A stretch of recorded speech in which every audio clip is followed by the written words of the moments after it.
7 mistakes to avoid when seeking for business funding. As more and more people are trying their luck at self-employment, statistically, the odds of small business startup success are less than 20% within a 5-year period.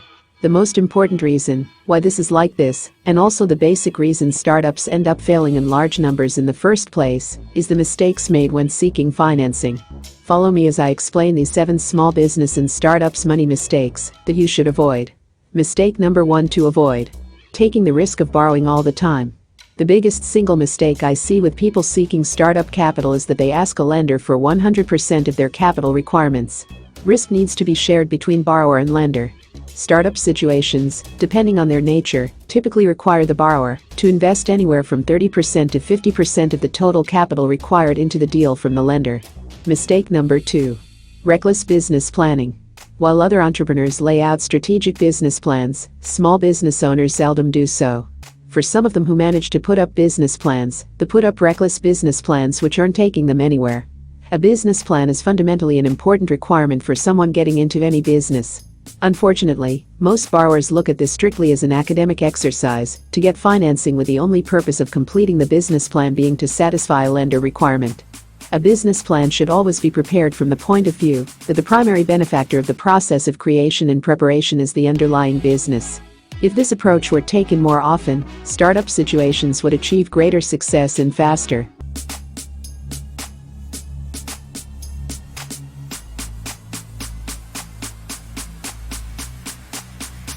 Mistake number 3: focusing on less important things.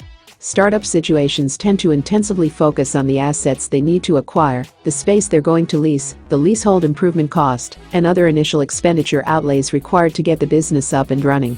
What tends to be either missed entirely or poorly estimated is the realistic cash flow required to operate the business until such time as the business can sustain itself on a regular basis.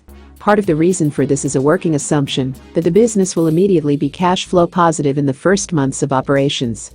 In most cases this doesn't happen. The pitfalls are financed by personal credit cards because of the lack of planned working capital, and the borrowers end up in credit card hell, paying high interest rates with potentially no way out.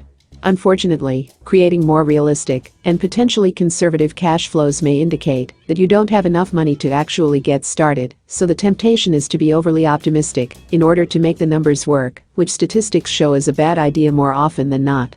Mistake number 4: staging no standard marketing strategy. The marketing strategy of most of the small businesses and service retailers involves placing some advertising, offering some grand opening specials, and sitting back and waiting for tons of clients. Advertising can be very expensive, and if you don't know what you're doing, you can burn through all your available cash pretty quickly in adverts without any improvements.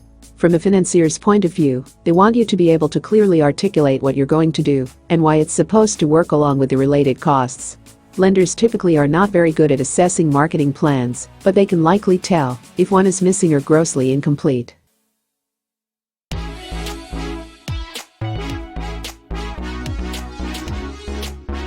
Mistake number 5: avoiding seeking for support from experienced individuals. One of the first questions that goes through any lender's mind when someone asks them for small business startup money is whether or not the person requesting financing has the knowledge, expertise, and support to make the business successful. Too often, individuals do not document and support their own expertise relative to the business venture. This can be done through a resume, examples of previous related work experience, letters of reference, or even a list of contacts that can provide verbal reference. Outside of your own skill set, what type of team have you assembled to support your efforts? In many cases, small businesses can start out with no employees outside of the proprietors. But you can still have a virtual team which can include an accountant, bookkeeper, lawyer, marketing coach, technology service support, and so on.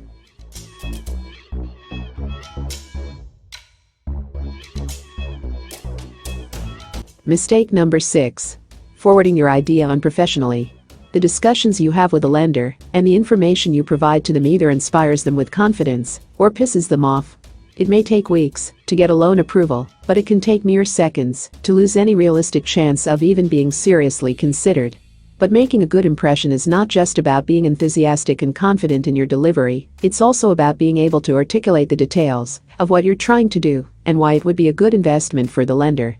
It is often that individuals seeking startup funding do not prepare in advance for their discussions with a lender and just show up randomly, potentially destroying any chance they might have had to get the small business startup money they were looking for.